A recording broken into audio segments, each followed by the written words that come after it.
Hello everyone, this is Nuggets of Wisdom, now the podcast, and I have Greg Smargiassi. Did I get your name right? You did, that's fantastic. Perfect. And you know that I love introducing people before we start, and you already know why I want him. Look at that smile, look at that smile. Thank you so much. Isn't he handsome? He's handsome in, within, out, it's like everywhere. And the first night we met, actually, you told me the story of how everything started, and I wanted you to hear that story. But more importantly is that ability to have this playfulness, this inner child that I see coming out and with this in his smile. And that's why I want to know what triggers that, what happened in your life that allow you to be sitting the way you're sitting and shining the way you're shining, and so that everyone can learn and maybe apply that to their lives. That'd be fantastic. Thank you, Greg, for being here. And let's dive into it. So, as I was saying, the first night we met, you were telling me this breakdown. So Yes. maybe come back a bit earlier. Where were you before that happened? And because I know that was a very shifting moment in your life. Yeah, it was. It was, so I run a business, and it's a small business, and like a lot of businesses, we have challenges. And at the time, leading up to those challenges, everything was going great. So I had two businesses at the time. One was around coaching, around business coaching, and then the other one is the Chief Financial Officer business, where we support businesses around seeing their future using numbers. So things were going really well. And like a lot of businesses, we have ups and we have downs. And there came a time when we started to see a downturn coming, and that led to a whole range of challenges, which I'm really looking forward to sharing with your audience, because we have popped out the other side and we're far stronger for it. And I hope that we can inspire other people, when they have challenges, that they can listen to people like yourself and look at your podcast, and help them move through that. So what was the down? It was what I would call a perfect storm. If anything could have gone wrong, it did. And I'm glad that I can smile about it now, because at the time, when you're going through challenges, it really sucks. So what was happening at the time, I come from Perth in Western Australia, and it's a very boom-bust economy. So our economy is based on mining. So mostly iron ore, gold, diamonds, lithium is now starting to really come to the fore. But what it means is that when it's on, and businesses do really well, and when it's off. And we went through a period not too long after the global financial crisis, when the mining sector really came off. And our economy is so dependent on that, and it created a lot of problems, not only for us, but also the businesses that we were working with. And as an external Chief Financial Officer, we're the numbers people. So when people strike financial problems, they come to us and go, right, you're the guy. You've got to fix this. So not only did we have our own challenges, but we had challenges that were coming up for our clients, and they were looking to us to fix those challenges. And so at the time, it really did put us under a lot of pressure. So I had to close one of my businesses down after investing heavily into that business, so that created our own challenges for us. And then in addition to that, as I said, the people were looking to us to fix their problems as well. So it led to a lot of pressure, and it led to a lot of stress, and more demands were being made of us to fix those other problems. So we had to do more with less resources. And it got to a point where I was really thinking, well, how am I going to get through this? And I started questioning my ability to get through this. And I even thought about, do I want to get through this? Ooh, okay. So it got pretty heavy. It got really heavy. And what it led to was a lot of physical pain. So when stress, I had a headache for 6 weeks at one point in time. 6 weeks? 6 weeks. Of headache? When I have one, I'm dying. And it's debilitating. Wow. So I had pain all over the top of my head.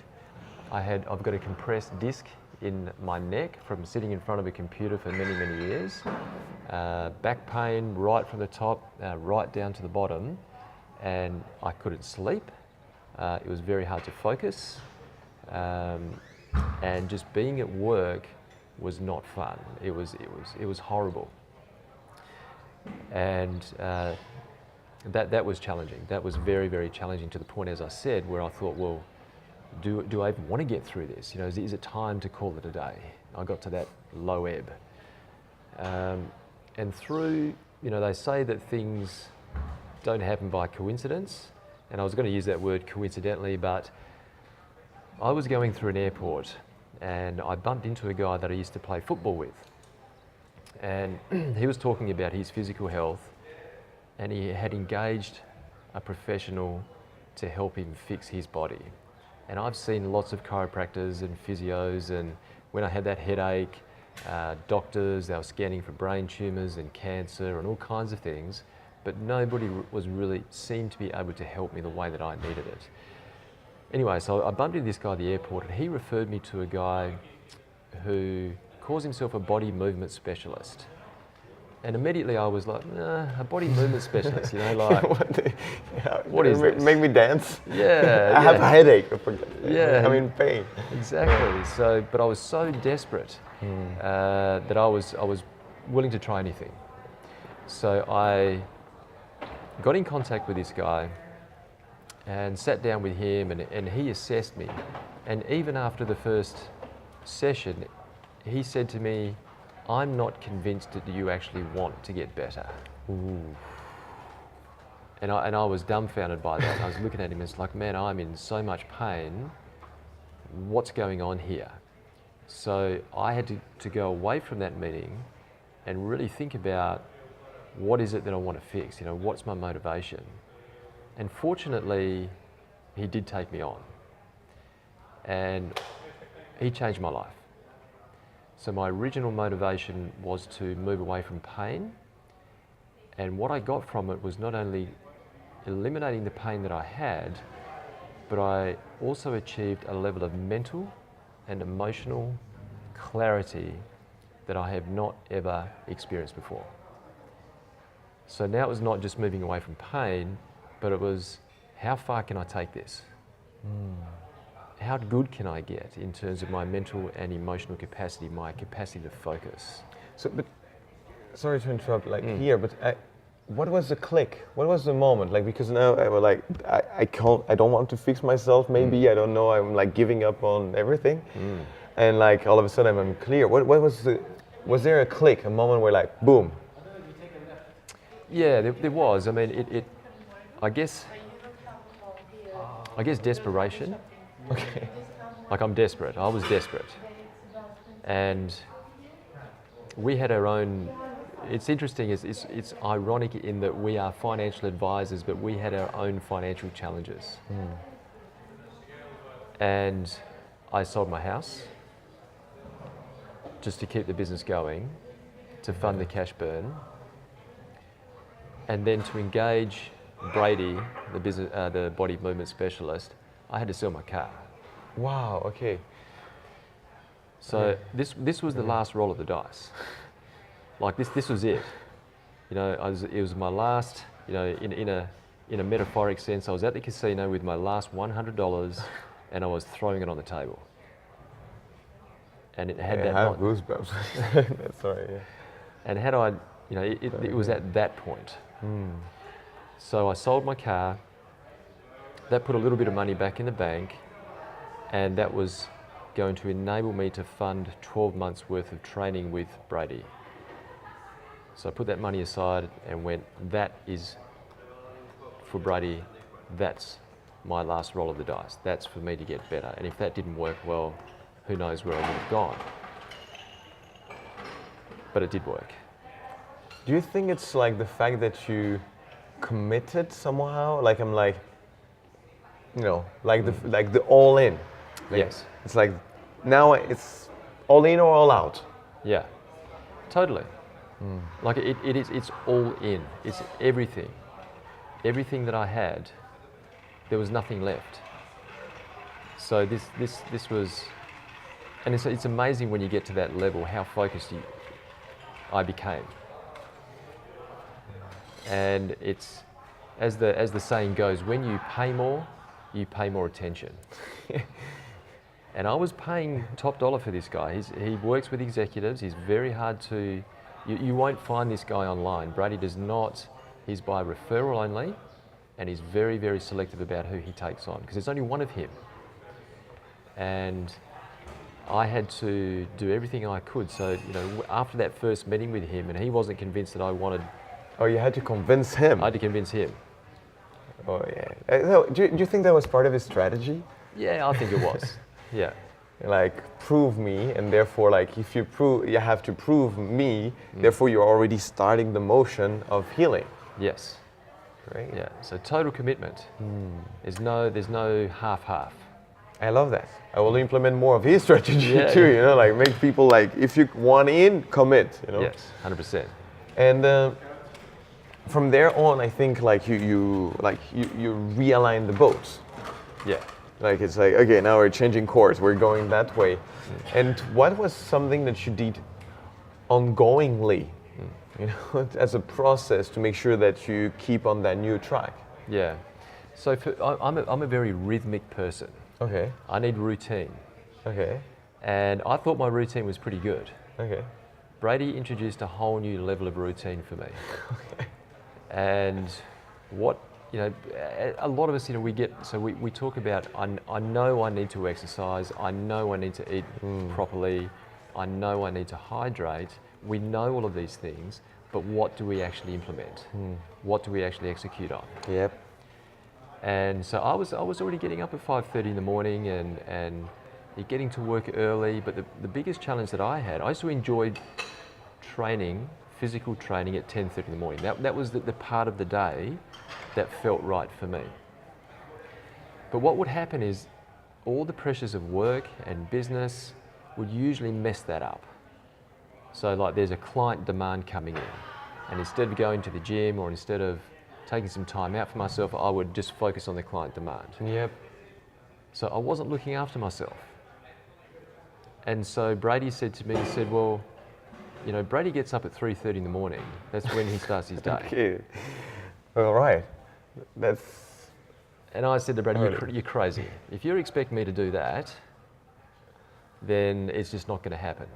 So he looked at me and said, well, then how serious are you about getting better? Like, are you just going to give me your excuses? Like I could swear right now, but I won't because it's for your audience. But if you are serious about getting better, then I just don't want your excuses, your BS excuses.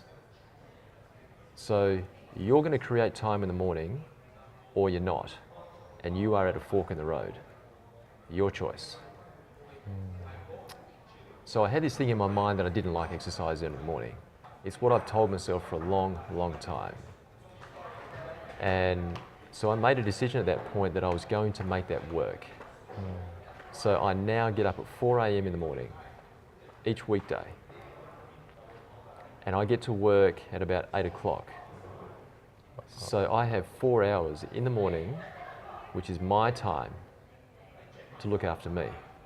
Nobody's interrupted me at that time of the day. I can imagine. So my ritual is 4 a.m. I get up and I take almost an hour to eat breakfast. So it's very intentional. Slow down, chew properly, and take time to eat. Because in the morning we're like, we've got to get to work and we eat as fast as we can and we coffee, we shower, we do all these things, and we're actually not serving ourselves when we do that. I love it. I'm in love with that. So slow down. Slow down. Be intentional. You cannot look after other people if you are not looking after yourself. So that's step number one. And then at about 5 a.m. I start stretching. And part of the problem for me, a big part of my problem, was that my posture was terrible. So primary school, sit on the backside. High school, university, office work was all about sitting down, and as a result of that, my posture was terrible. That's where the pain So that's your new posture. No, because I see you as very straight. Like, every time I Yes. see you, how were you before? Like, Everything was forward, my hips were forward, and my head was forward after looking into a computer screen for many years. So I've got a compressed disc in my neck. So your head represents 10% of your body weight. And what Brady did was he put a weight in my hand, an 8-kilo weight, because I was about 80 kilos at the time, and he said, can you just hang on to that for 3 minutes like that? And I got to about 2 minutes and like, can I put this down now? I said, no, I want you to hold it for 3 minutes. I want you to understand what you're doing to your neck. So big I love focus. this guy. He's great, he's awesome. He's an amazing individual. So I really got clear on the fact that I needed to improve my posture, and Brady gave me the tools and the training techniques to do that. So the stretching was about bringing my shoulders back, because I was very like this. Removing the Very shield. And it feels like somebody's grabbed you by the top of your head and is pulling you upwards. So chin in, because we're like this in front of a computer screen, so bring the shoulders back and chin in, and making sure that when your spine is in alignment, all the engineering is correct. It holds the body weight correctly. Totally. And that's, I use a lot of metaphors when I talk about these topics. Remove the shield, don't put on the armor, remove the helmet. Yeah. But I think one thing that was the most efficient about conveying this, and this is really, I think, one of the most important teachings for me. It sounds so stupid, change your posture, but it's like emotionally what it does is massive. It does. And it's just be the tallest you can be. Yes. Because when you're arching like that, or you had your head forward, you're not as tall as you could be. You can think about standing straight, but what was the most efficient for me was be tall. Yes. And the metaphor of that is, you're tall. Yes. Don't hide. Yeah. Don't hide. Be bold. Be tall. Be massive. Be this lighthouse. And that's so true. So the physiology has an incredible impact on emotional state. And so when I'm not feeling great, I check my physiology. So do I. I do that 20 times a day minimum. Yes. 20 times a day, consciously, unconsciously, actually unconsciously 20 times a day, probably more now. Just like, okay, especially when I feel like unsettled, I'm not that, am I doing the right thing? Just like. And I notice you're breathing there, and that's another super important point. So Brady has 4 pillars, and one of them is breathing. And when he told me this, it's like, what do you mean breathing? If I wasn't breathing, I'd be dead. And again, he reframed my mind around that. So when we're stressed, as you would know, our breathing goes shallow, cortisol, and then the quality of our decisions then comes down. So also during the day, I make sure that I'm taking deep breaths into the abdominal area, and that triggers the nervous system, and it builds strength. And it's, this idea of breathing, as I said, it was just like, oh, come on. Can it be so easy? I think the part of us is like, can it be so easy to be happy? Yeah. Actually, yes. Just stand tall and breathe. Yeah. So another thing I wanted to talk about before we wrap things up is your smile. Yeah. That one. And obviously all these probably generates that. But I think there's a conscious decision that you've made, I don't know at which point in your life, of smiling. And for me, smiling is so important. That's why I want to acknowledge yours, because it makes me smile every time I see it. Thank you so much. Yeah, it's so kind. So what are the practice, the habits, or the mindset shifts that you've taken on that makes you smile? Yeah. So again, it comes back to the physiology again. So if I'm not feeling great, I'll get my body in the right position, and then I'll just smile. And it's actually really easy. The number of muscles that we use when we're not smiling versus when we do smile, it just relaxes the face. And it just brings something that just enables me to keep moving forward. And what's better than seeing somebody smile? I mean, really. it's the best thing. Yeah. So you know, to be honest with you, I'm an economics accounting kind of guy, right? So that's all this stuff about breathing and smiling and posture, and to me was a bit woo-woo. And it makes a lot of sense once you understand the impact that it has. But for those out there that are a bit skeptical or think, you know, what's this going to do? Is it that simple? Well, it is. That's It really terrible. is. It's so easy. So easy. But it's simple. It's not easy, or the other way around. I never. Yeah. But it's like the rule is like, okay, this is simple. Like, you got it. It's just like do this, do that. But it's so hard. Actually, just even the posture. You know, I noticed that. I know it, and I practice that 20 times a day, but I still catch myself being shielded. Yeah. I still find myself not being smiling in a situation because I think it's more important than it actually is. And I think one thing I noticed in your smile, and I want maybe you to share about that, is when you smile, of course it makes me smile, but a part of me is thinking, it doesn't matter. You know, whatever is on your mind that is heavy, that is bothering you, it doesn't matter. No, it doesn't. No. And I think that's what shines through your smile. So what brought you to, apart from the physiology and the mathematical part of it, you know, what brought you in here to start thinking that it doesn't matter? It's a great question. I think there are lots of different things that really culminated together. And, you know, you could call it stress, you could call it challenges, all kinds of things that might cause one to not want to smile. So I wouldn't put it on any one thing. I think it's a culmination. But that in itself could be just a bunch of excuses, or, you know, I've got this problem, I've got that problem, therefore I can't smile. So it really is just bringing it back to simplicity and saying, well, you know what, you actually can smile regardless of what's going on, and then that affects everything else that sits around us. Yeah. So I just go back to breathing, getting the posture right, and then just ripping a big smile. And it changes everything. I actually practiced that yesterday. We were at a restaurant, and there was a funny situation where they had a rule, you cannot be more than 10 at a table. We were at 11. Yes. And Yeah. and I, you know, and I just said, instead of arguing with the waiter, I just like say, keep smiling, keep smiling, keep smiling. And I was agreeing to, okay, we'll separate the table. Is 1 centimeter enough? Yeah. You know, Yeah. we'll separate the table. That's fine. And eventually, he surrendered to my smile. I say, you know what? Well, I'll put that on 2 orders. Because when you keep smiling to people and you're not just aggressively responding to something that could be like, do we really have to have one person sitting alone? Yeah. And, you know, you get what you want. Yes, and I think what we often do is we attempt to resist to get what we want, or to push, or to force.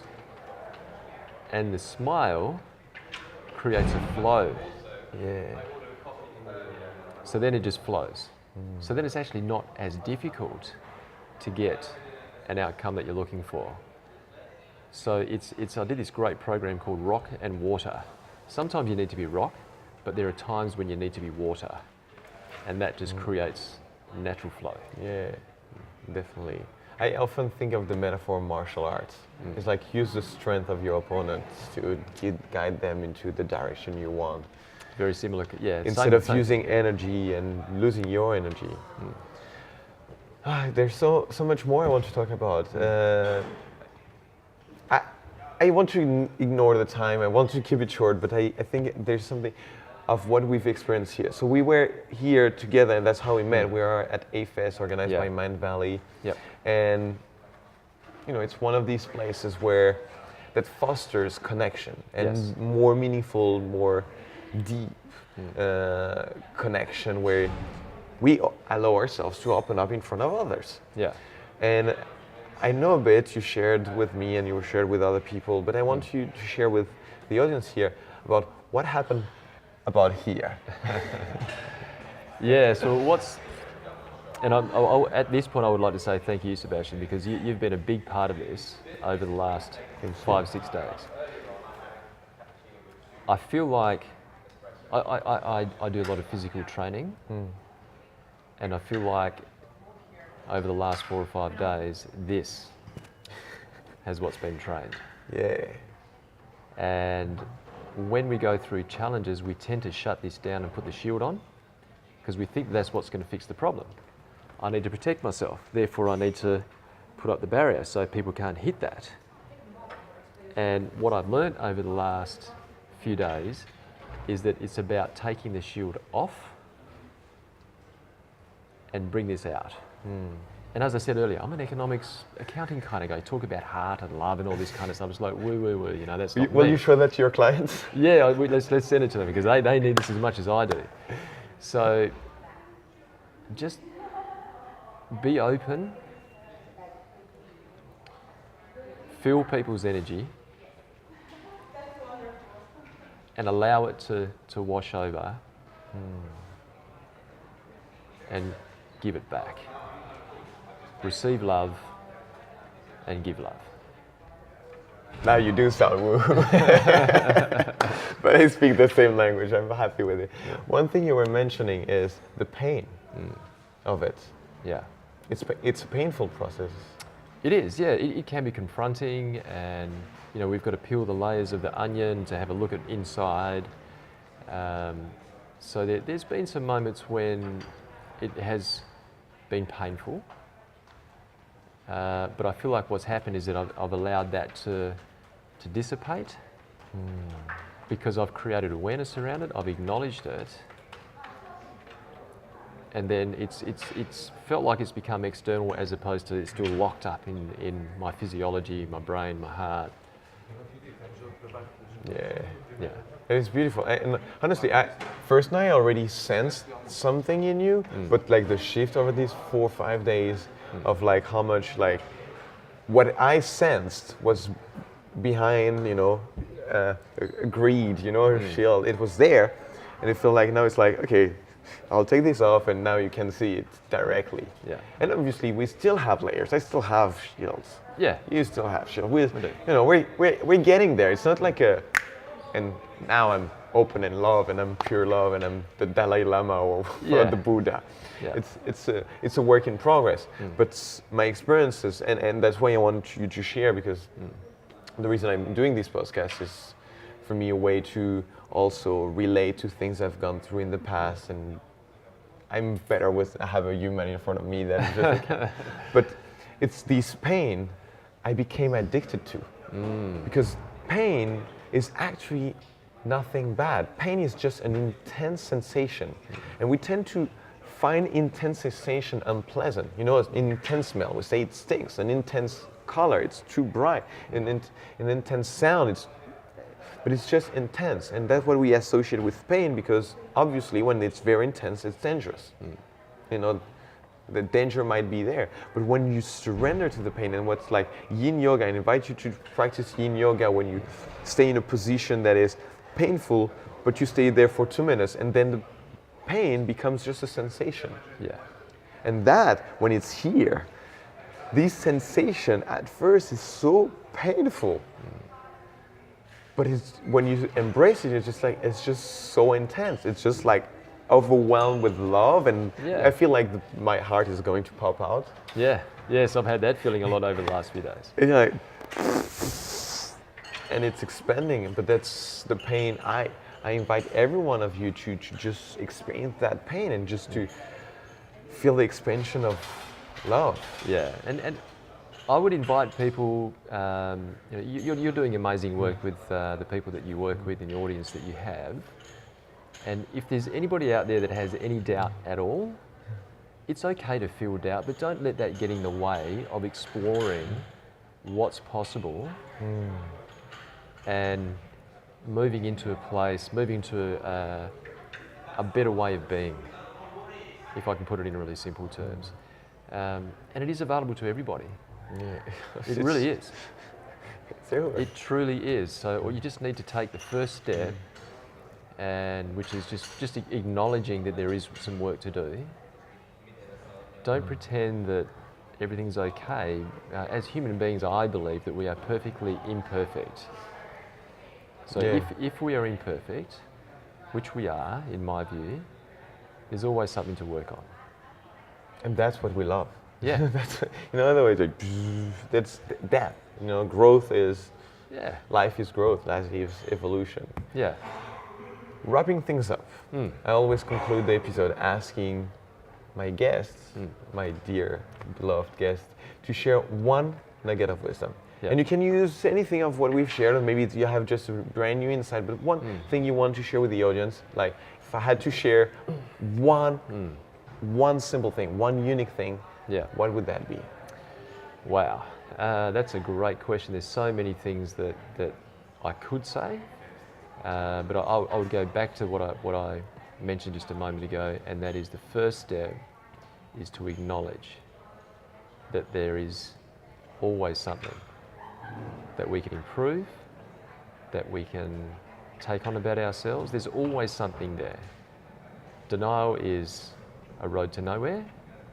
So just be open, learn, talk to people, and just be open-minded. That the most successful people I have worked with, and I've worked with a lot of successful people, is that they are sponges for information. And that takes to open up. Yes. That takes to open up, 100%. definitely. Yeah. All right. Thank you very much. That was a very brilliant episode, and I'm very happy we made it and we found the time. We have. And I know I will see you sometime soon. You absolutely will. And again, I just want to say thank you so much, Sebastian, because you have had an impact. You've been a very big part of the shift that I've had this weekend. You have an amazing ability to get people present into the moment, and that's been incredible. Thank you. Thank you. It was my pleasure. It's my pleasure to do so. It's just a win-win. It is. This was Nuggets of Wisdom, the podcast. And again, I'll say that at the end of every single episode, it's not about listening. It's about taking on these nuggets and implement them into your life. Share them, take them in, share these episodes with other people. That's already your part of taking action towards spreading wisdom, because we don't need more knowledge. We need wisdom. Actionable, deep, profound, game changers that make our lives better.